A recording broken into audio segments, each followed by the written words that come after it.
Bonjour et merci de nous retrouver au cours de cette session 48. Nous allons parler du Layer 2 Ether Channel, le mode on, en d'autres termes, un mode qui est appelé Manual Configuration. Avant de rentrer dans les détails de cette session, j'aimerais circonscrire certains éléments. J'aime un auteur qui dit que les technologies sont créées pour remédier à des problèmes. Lorsque nous avons commencé avec Spanning Tree, nous avons dit que Spanning Tree a été inventé pour remédier au problème de la possibilité des loops dans les réseaux locaux. Pourquoi? En fait, qu'est-ce qui fait qu'il y ait possibilité de loop? C'est simplement parce que nous avons besoin d'interconnecter les switches. Donc, si je viens sur notre topologie, nous avons besoin d'interconnecter les switches pour améliorer la disponibilité du réseau. Donc, ce qu'on appelle le high availability. Simplement parce que nous ne voulons pas qu'une connexion, lorsqu'une connexion est down, que notre réseau puisse avoir, en fait, que le réseau soit, que la connectivité soit interrompue. Personne ne veut que lorsqu'il est en train de browse le Internet, que sa connexion puisse se couper. Donc, on multiplie les connexions entre switches pour remédier, pour permettre que le réseau soit résistant et qu'il soit disponible. En multipliant les connexions, nous créons, en fait, il y a la possibilité de loop. Et donc, STP a été créé pour contrôler, donc pour éviter qu'il y ait des loops. Mais STP introduit un autre problème, c'est celui de la sous-utilisation de notre réseau, de notre infrastructure. Alors, qu'est-ce que je veux dire par là? Ce que STP fait, nous l'avons vu, est qu'il bloque certains ports. Donc, dans une connexion, par exemple, qui a 3 links comme ça, d'un côté, tous les ports seront ouverts, mais de l'autre côté, 2 seront fermés, donc 2 seront bloqués pour éviter les loops.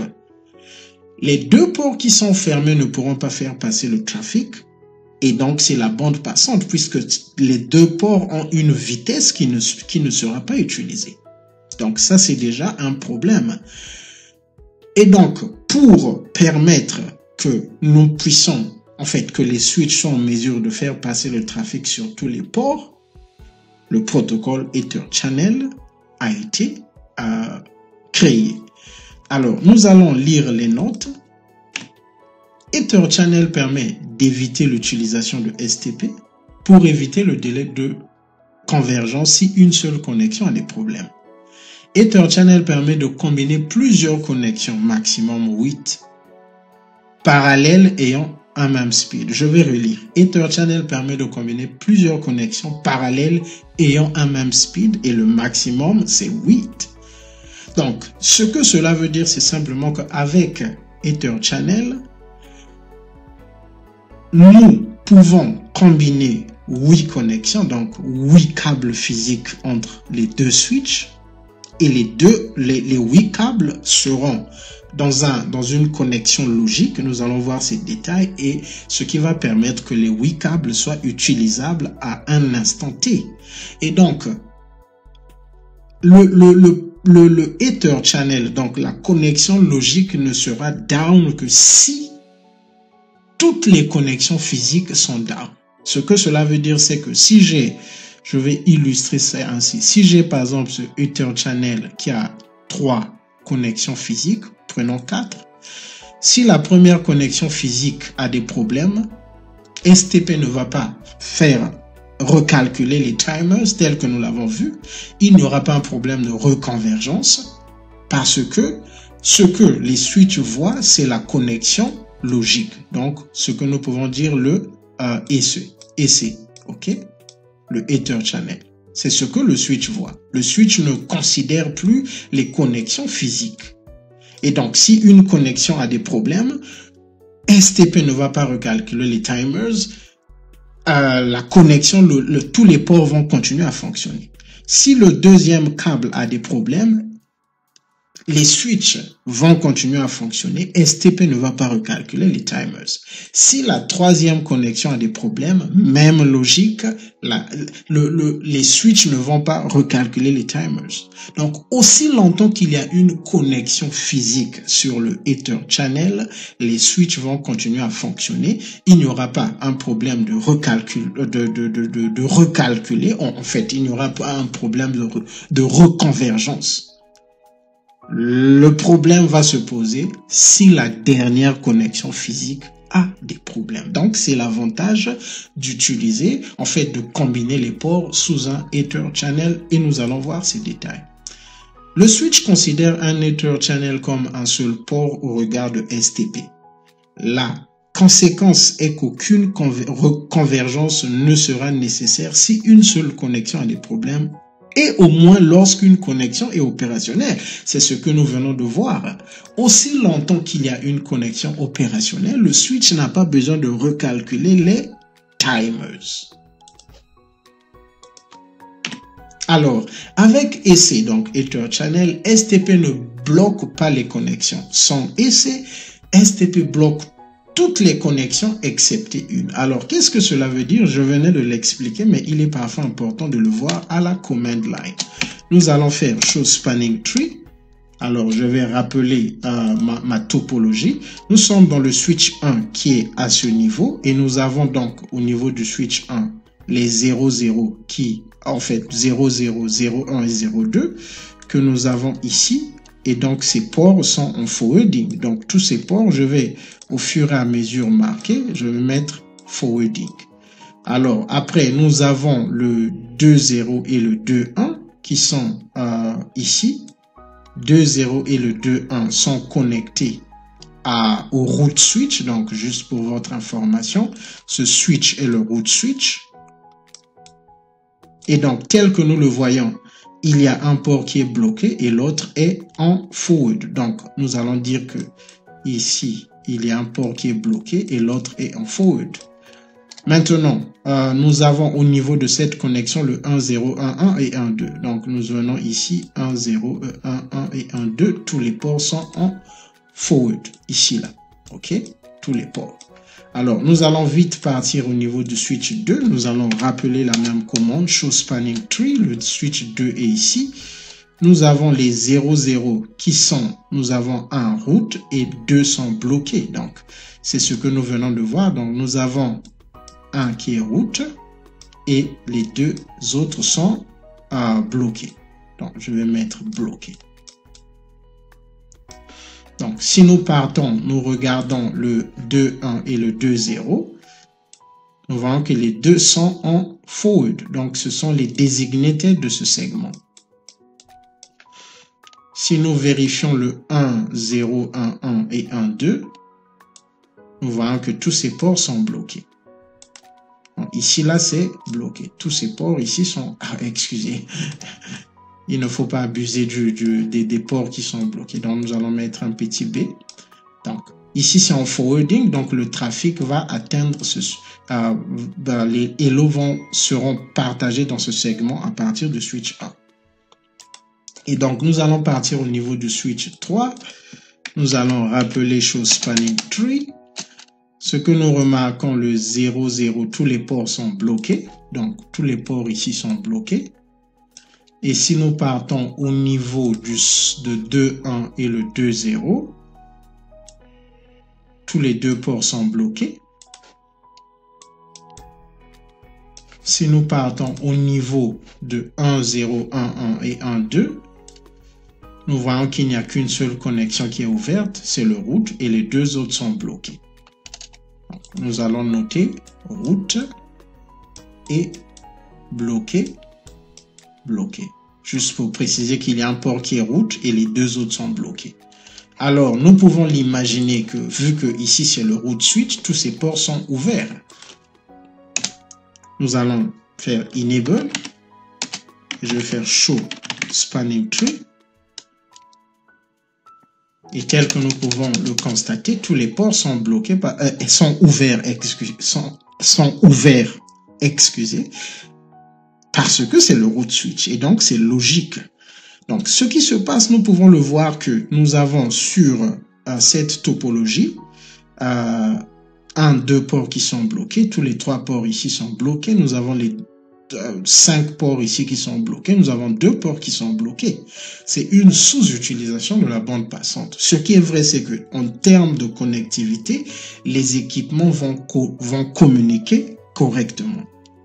Alors, avant de continuer, il faut préciser que les règles concernant Spanning Tree sont les mêmes, même si nous multiplions les connexions comme ça, sont les mêmes. Il y aura l'élection du route switch, il y aura l'élection des route ports, il y aura l'élection de designated port des segments, et il est très important encore de rappeler que nous devons comprendre le processus de STP, donc la création de l'arbre de STP. Alors, avec EC, toutes les connexions parallèles peuvent être opérationnelles au même moment. Donc, ce que Ether Channel permet de faire, c'est de ne pas bloquer ces ports qui sont bloqués. C'est de rendre tous les ports opérationnels. Alors, comment est-ce que Ether Channel le fait? C'est ce que nous allons voir, mais nous allons d'abord voir le problème de concept. Ether Channel, port channel et channel group sont synonymes. Donc, tous ces trois termes, Ether Channel, port channel et channel group, sont synonymes. Les switches, donc, excusez, ici, ce n'est pas les Cisco de Cisco, mais les switches de Cisco utilisent le terme Ether Channel pour la configuration et le terme port channel pour la vérification. Alors, si nous venons ici, show, interface, port channel, nous n'en avons pas encore. Donc, si nous mettons le point d'interrogation, nous avons la possibilité de créer 8 ports. Si nous mettons le 1, il n'y a pas un Ether Channel. Donc, nous n'avons pas encore un port channel. Mais si nous faisons show Ether Channel Summary, ok, avant de mettre Summary, nous pouvons vérifier. Nous avons quelques options. Je préfère le faire au niveau de ces switches qui sont un peu plus rapides à répondre. Show Ether Channel Summary. Excusez, je devais mettre le point d'interrogation. Nous voyons que nous avons la possibilité d'avoir 255 groupes, donc de 1 à 255. Le groupe, c'est simplement le fait que nous rassemblons les ports dans un groupe. Donc, lorsque nous rassemblons les ports dans un groupe, on appelle ça, en fait, c'est un groupe.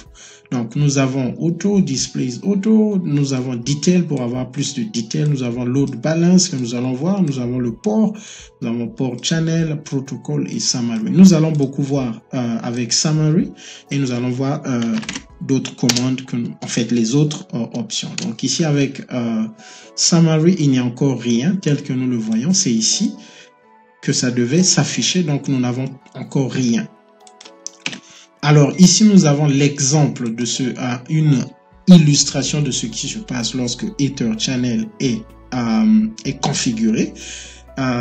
STP va toujours calculer, mais va bloquer un côté, et lorsqu'il va bloquer, il va bloquer tout le Ether Channel. Donc il n'aura plus besoin de bloquer partout. Mais nous allons voir d'un point de vue pratique comment est-ce que cela va se passer. Alors nous continuons. Ici, c'est la configuration, donc c'est ce que nous allons appliquer. Donc, avant de commencer, nous allons venir ici. Ce que nous allons faire le mode on sur ces deux connexions. Donc, entre le switch 1 et le switch iOS, et entre le switch 3 et le switch 2. Alors, ce que nous allons faire, nous allons commencer avec le switch 1. Donc, ce sont les interfaces 2.0 et 2.1. J'ai déjà prévu les commandes pour configurer. Donc, ce que nous allons faire, excusez, je vais rappeler mon notepad. Donc, je vais le mettre ici, là. Et donc, c'est le 2.1 et le 2.0. Donc, c'est ce groupe. Alors, nous allons prendre, c'est ce range, excusez. Donc, nous allons venir ici, on va faire configure terminal. Nous allons faire interface range pour appliquer la configuration sur toutes les interfaces que nous avons sélectionnées, donc 2/0 à 3. Et donc là, ce que nous allons faire pour configurer le Ether Channel manuel, c'est que nous pouvons revérifier au niveau ici, c'est simplement appliquer cette commande channel group. Ici, c'est le groupe, définir le groupe et choisir le mode et le mode c'est on. Donc nous allons faire channel group. Si nous mettons le point d'interrogation, nous voyons qu'il y a la possibilité d'appliquer la commande auto et donc c'est LACP. Mais pour l'instant, nous allons choisir un groupe 10 par exemple et le mode. Lorsque nous faisons le point d'interrogation après mode, nous avons les modes qui sont possibles et pour l'instant, nous allons faire le mode on, enable Ether channel only. Donc nous allons mettre on. Nous appliquons cette commande et le switch nous dit creating a port channel interface port channel 10. Alors, si nous sortons d'ici, nous rappelons la commande summary tel que nous le voyons. Tous les ports 10, en fait, tous les ports 2.0, 2.1 et 2.2, 2.3 sont Ether channel. Et tel que nous le voyons, il y a le P. Nous avons la légende ici pour comprendre ces symboles. Le P veut simplement dire, si nous venons, le P, donc ça veut dire que bundled in port channel, ça veut dire que le port fait partie de l'Ether channel. Donc c'est simple. Nous allons maintenant partir au niveau du switch iOS. Nous allons faire la même chose. Donc c'est à ce niveau. Nous allons faire configure terminal. Et à ce niveau, je vais prendre ceci, les interfaces, c'est G2, donc 2, 0 à 3. Je vais prendre tout ceci, je vais mettre ici. Alors, je vais mettre channel group. Alors, il faut préciser que le groupe, il n'est pas obligatoire que le groupe soit identique. Ici, nous avons mis le groupe 10. Ici, on peut mettre le groupe 20. Le numéro, c'est comme le numéro de l'interface. Donc, il ne faut pas partir avec la conception, en fait, l'idée que le numéro doit être identique. Donc, pour illustrer cela, ici, nous allons mettre groupe 30. Mais en production, nous avons besoin que les groupes, les numéros de groupe soient identiques aux deux bouts de la connexion pour faciliter le troubleshoot. Mais ici, nous allons faire cela. Donc, je vais appliquer tel que nous le voyons. Le switch a créé le groupe. Et si nous sortons d'ici, nous faisons end. Nous rappelons le Ether channel summary. Excusez, Ether channel summary. Donc, tel que nous le voyons, le groupe 30 a été créé. Donc, des deux côtés, nous avons créé. Donc, c'est la même chose que vous pouvez faire pour créer le mode on ici et le mode on ici, où vous appliquez la commande. Nous sommes à la fin de cette session. C'est de cette façon qu'on peut créer, on peut activer le mode on. En fait, nous allons voir la différence entre le mode on et les modes dynamiques lors de la prochaine session, puisque nous allons parler des modes dynamiques. Alors, nous sommes à la fin de cette session. Practice golden rule management in everything you do.